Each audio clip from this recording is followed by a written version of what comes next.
Definitely, I'm grateful to all you guys. Coming to the memories, I think I still remember. I think it was in 1991. I think I started my first standard in Aloysius, and it was down there in primary section. And it has always been a journey.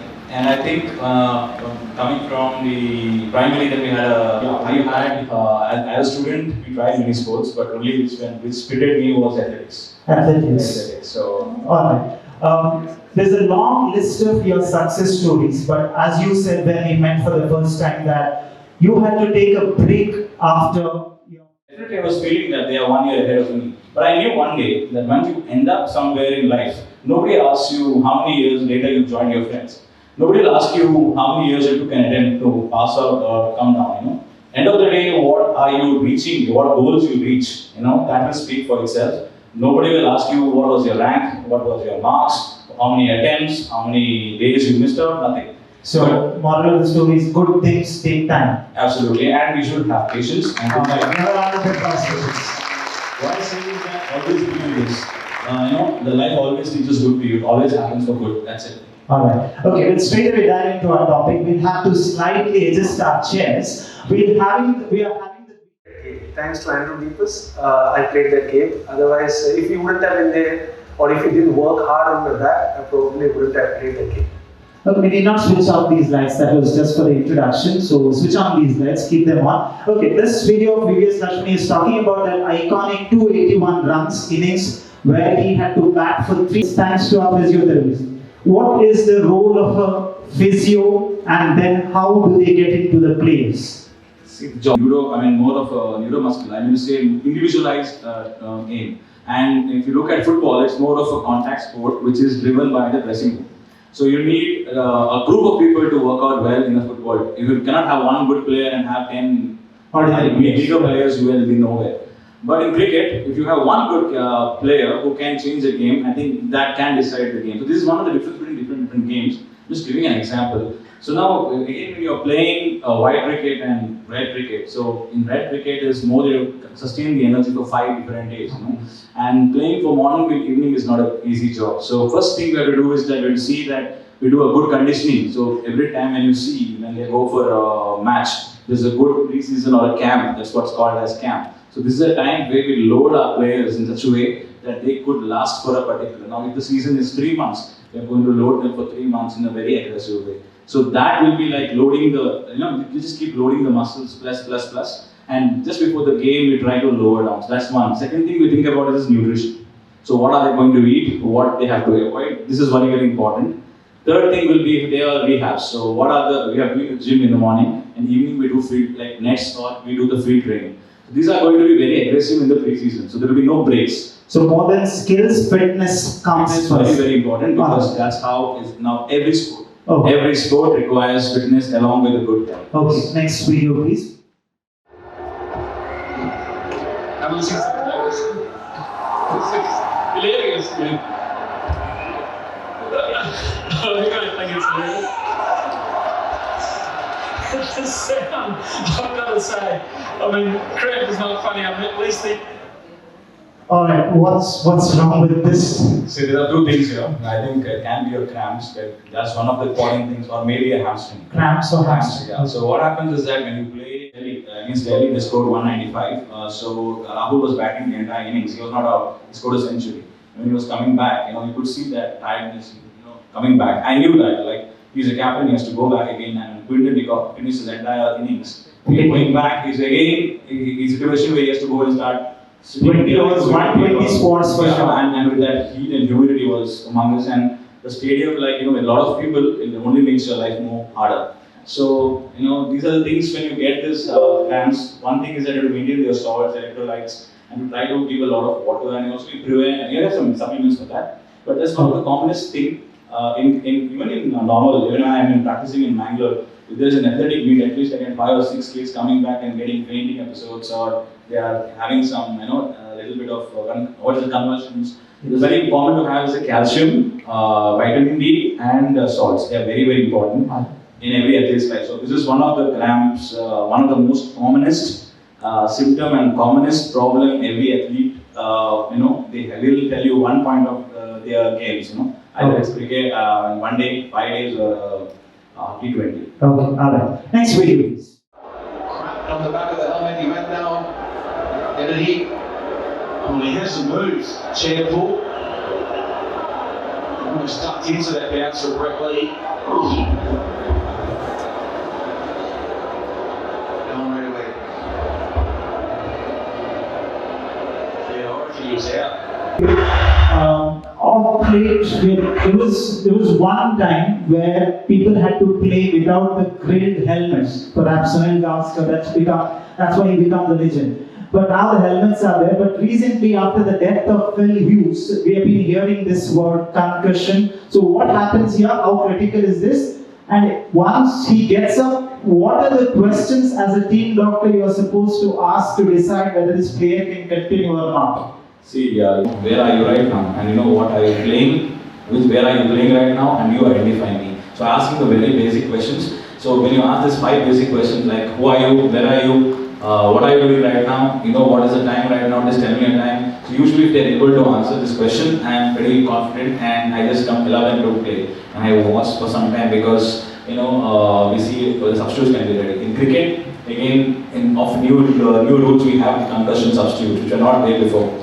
So we simply can't bring a player back and ask him all the questions and clear it out because here it's an individual. I said he has to play and you have a bowler bowling at 150, 160 kilometers per hour and you cannot expose him for that. So if you know and... But just sorry to interrupt, in spite of having the helmet, the impact can be felt. Yes, it's very, very important because the ball comes at a very high speed and you have a helmet there and you, for a minute, even though you don't have injury, the entire head goes down near the neck. So it's very dangerous here. So because you have a very important artery called as vertebral artery. So you get an impact so badly that the artery is shattered off. So the blood starts falling on such a short period of time before you could compensate any... It's all about internal injury. All about internal. See, sometimes you never know. So it's always think that every concussion or every head injury is a dangerous injury until and unless proven otherwise. So that's going to be, until and unless a very situation that we have to badly win the game, we have to take a choice.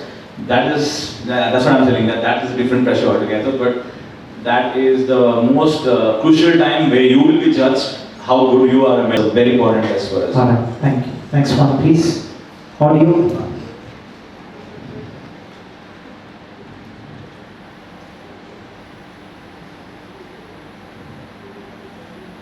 Audio, please, if it's there, otherwise it's alright.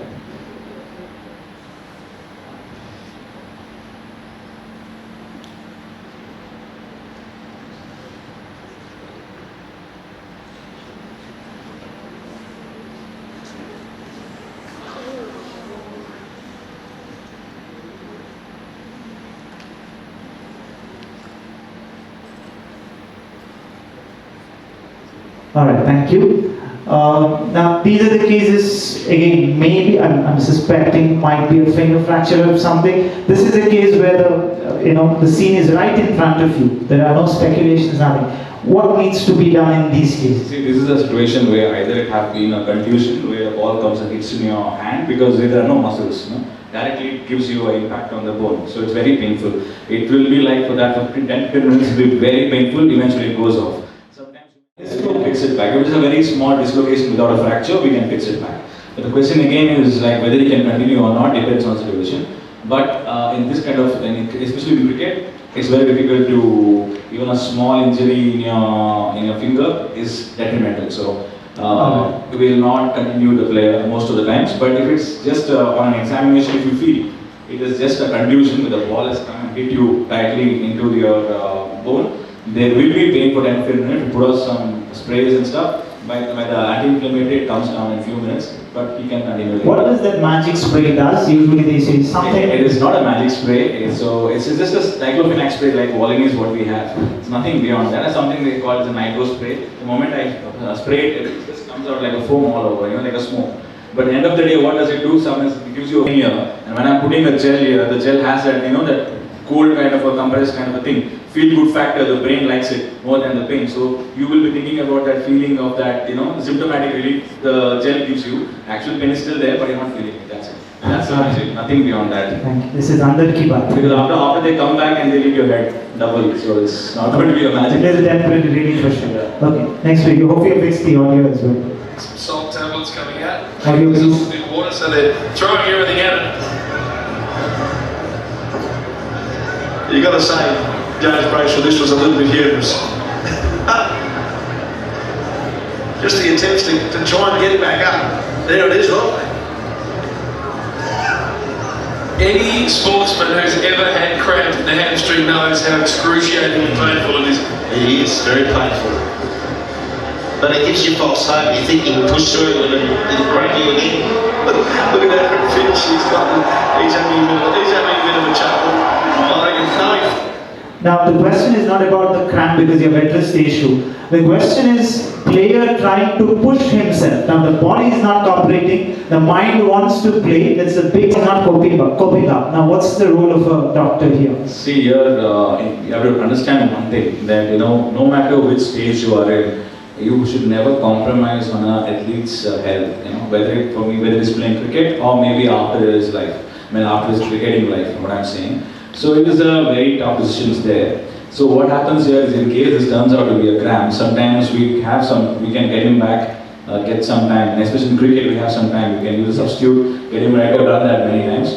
But in football, very difficult. When you have such things, you have to substitute him no matter how big the game is. Because with this one person, you have 10 people in the field. Everyone will be sacrificed. So you cannot do this in a sports field. So it's different to different sports, which I agree. But I think if it's not taken care, a cramp can be aggravated into a muscle tear or something? No, cramp is like, it's different body. Now he had a hamstring. Sometimes you get calf, the entire body goes into cramp. I had some person who was literally lying on the bed, he couldn't move. So it is very common with foreigners. Because when they come out from a country like, not much in cricket, because most of the cricket is Australia, they all have hot weather. In football, I have people coming from Spain, from Finland. So they have never seen something called as 20 degrees is like huge for them. For them it's -5, -10. -5, -10. Hardly they see sun. And the temperature were 42, 43 degrees Celsius. That was evening hours. That's definitely, and lucky it was a T20. But Yes, imagine otherwise, yeah. having a match of 50 overs like this, it's really... Okay. Next one, please. To next. Wow. Christian Eriksen in some. Well, players knew straight away that was a heavy fall.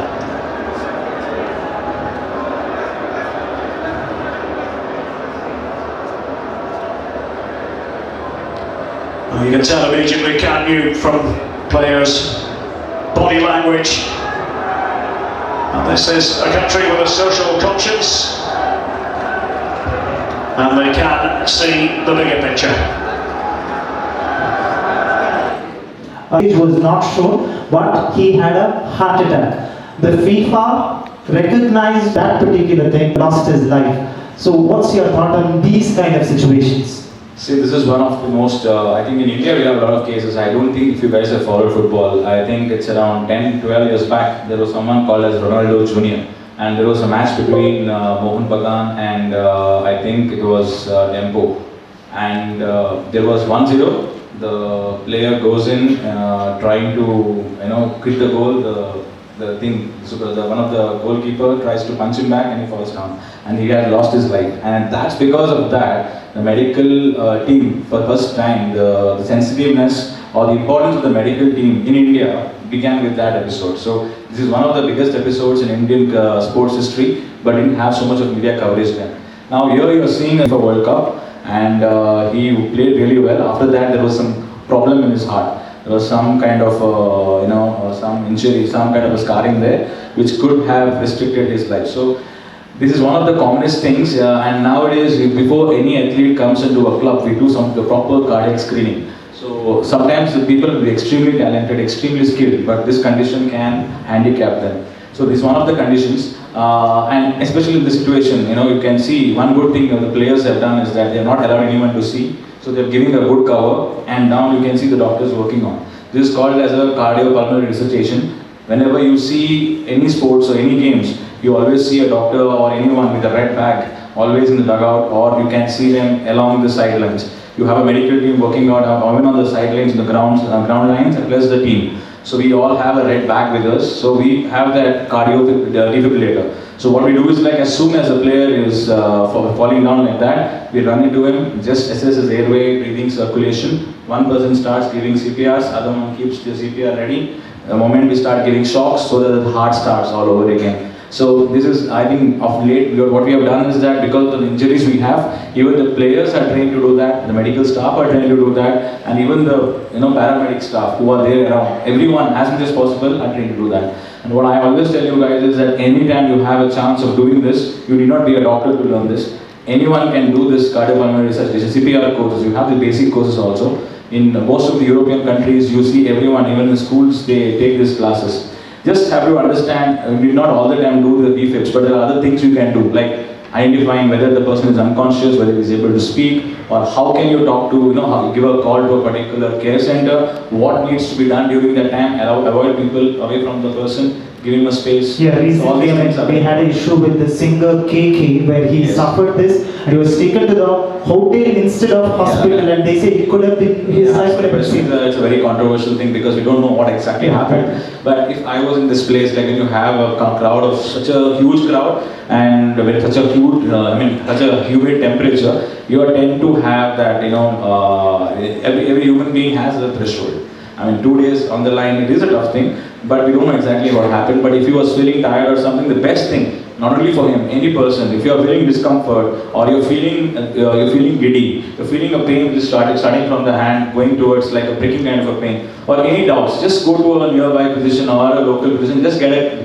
tested. Getting tested is not a big thing because if you miss out something like this, it can be detrimental. So anytime, any kind of uneasiness, always try to go to a hospital. Never go back home because you don't judge whether it is good or whether it is bad or whether it's. So there's a misconception. Everybody says it's acidity or something. That's why I'm getting heartache. That's why I always say go to a nearby consultant. You have an emergency setup. Let them rule it out. If it rules out, very good because these kind of situations you can't take risk. Thank you. Next one, please.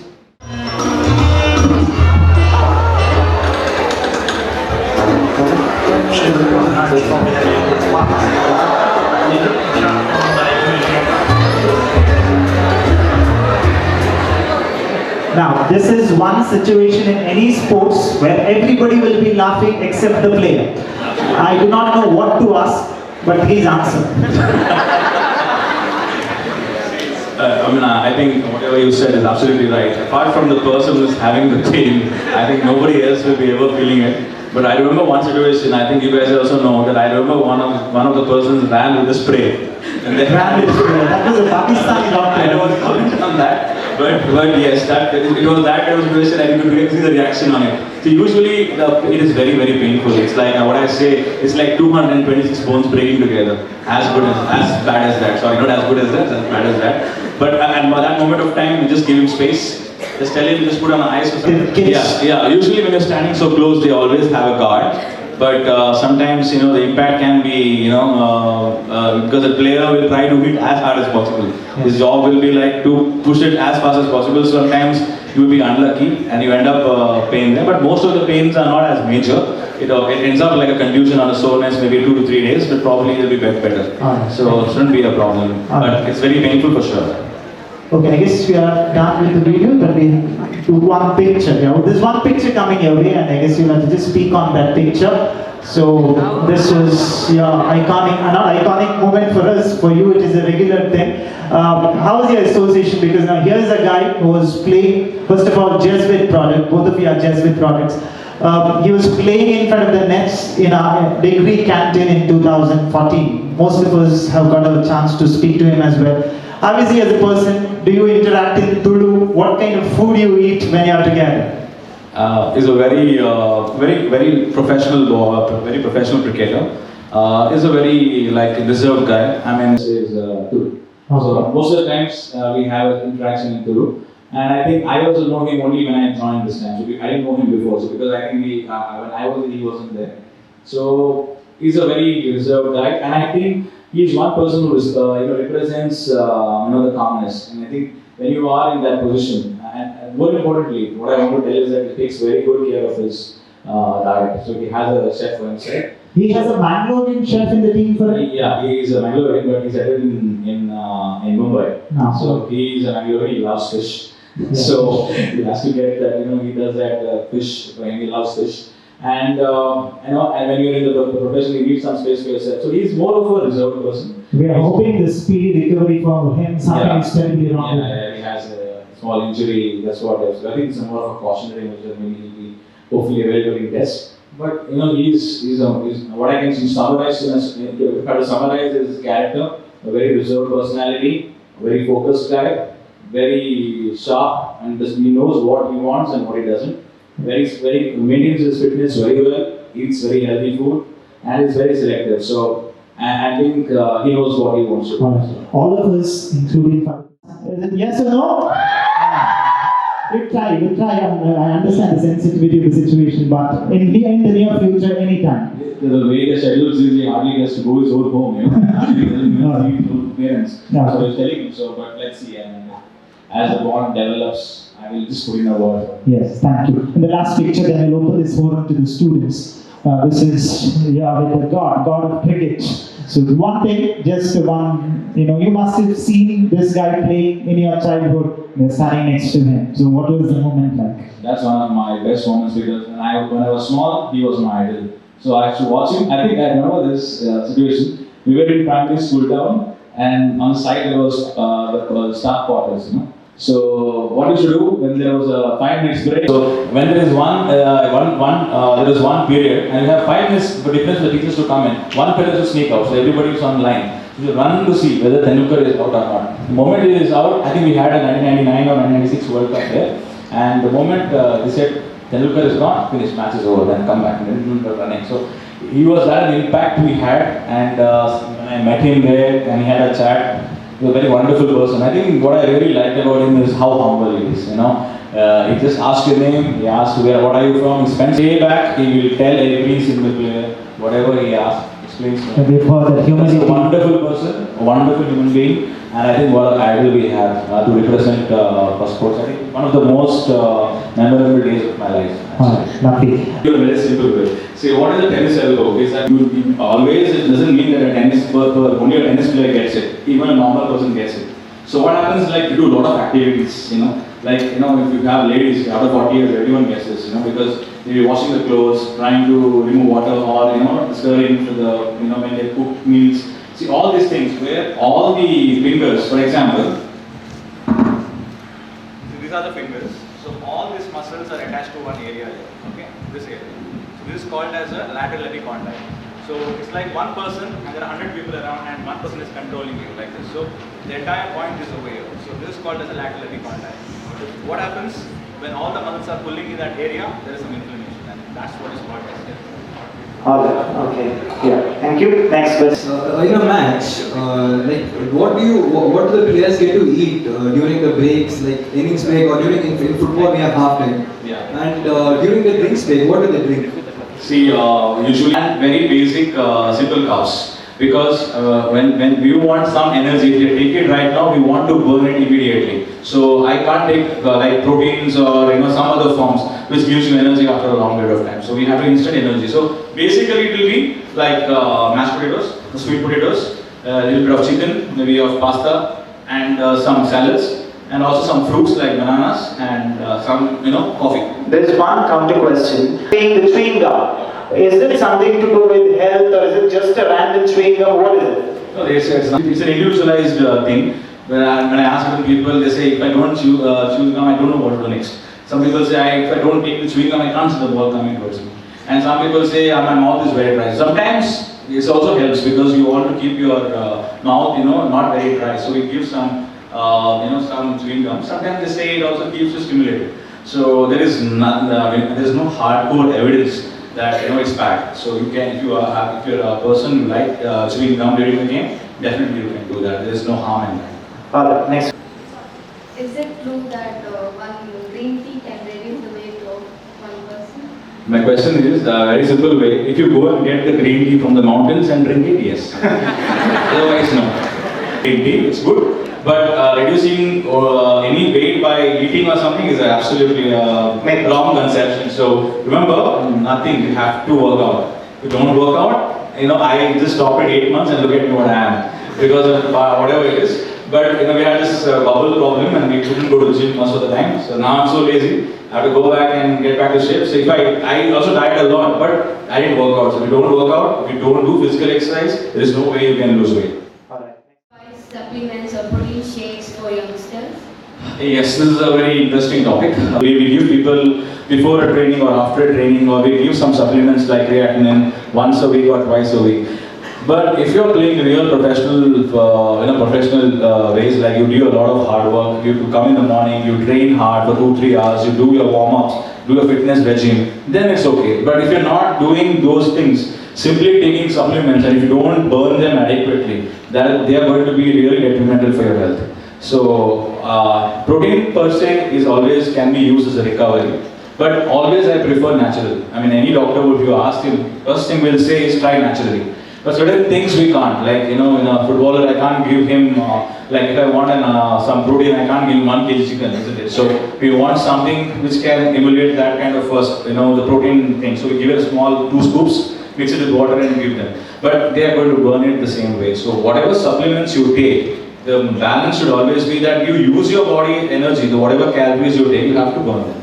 If you don't burn them and if you keep taking it, then I am not. There's one space. I don't have a board, but imagine this is a garland here. Imagine something. Okay, have a pen. You imagine this as a muscle, okay? And there are some 5 to 6 fibers in this. There are 5 to 6 fibers in this. So what is my stake is that if I'm going to increase the size of these individual fibers to huge ones, okay, there are only 5, but they're huge ones, and I can make it as this big. Okay, so this is something which you see in wrestling, or you can see them in contact sports where there is a lot of strength involved. Like so these are the things. When you look at the WWE superstars and all, so they have something called as a hypertrophy. So what I expect in athletes is that I want these fibers which are 5 to be 100. So here I will see around 200 or 300 fibers within, but they are not huge. I want that to be called as hyperplasia. So what happens here is there are 2 ways to get your strength. If you want to have 90 minutes endurance, you have to have hyperplasia, you should have a lot of fibers. If you want to have 10-20 minutes of banging and finishing of your opponent, okay, this gives you instant part. But after half an hour, you're dead. So you can't have this kind of a thing in sports, because you can't sustain over a period of time. So this is a different thing where you gain mass. So the job is not to gain mass. The job is to increase your endurance. So every sports athlete, I prefer the endurance, very important stamina. So you just have to work hard, do the gym, increase your repetitions, not go with the heavy weights. So these are the one set. So you should know what you want, what sports you play. So it is very selective on that. So here I would say this is more healthy compared to this. Alright, thank you. Next question. There's many cases where people are physically fit, but yet they suffer through heart attacks. What is the supposed reason for such an outcome? So it's always, again I said, you should, one thing is to know your limitations. And how will you know your limitations? Ask an expert. Like if you're going to a fitness very strongly, just take some person who is a professional in the field, ask his opinion.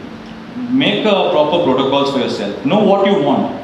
First you should know what you want, and you should know where you should draw a line. Sometimes you being greedy and getting addicted and going as fast as possible without adequate recovery, you can end up in problems. So anything that is beyond limits is always dangerous. Be it good thing or a bad thing. Bad thing anyway is bad. So even if you're doing an exercises, if you're starting in the morning at 6, I know people start at 6 o'clock and 11 o'clock, they go back, eat some heavily, come back at 4 and start at 8. You don't need to do that. The question is that what are you trying to achieve? So don't make it as an addiction.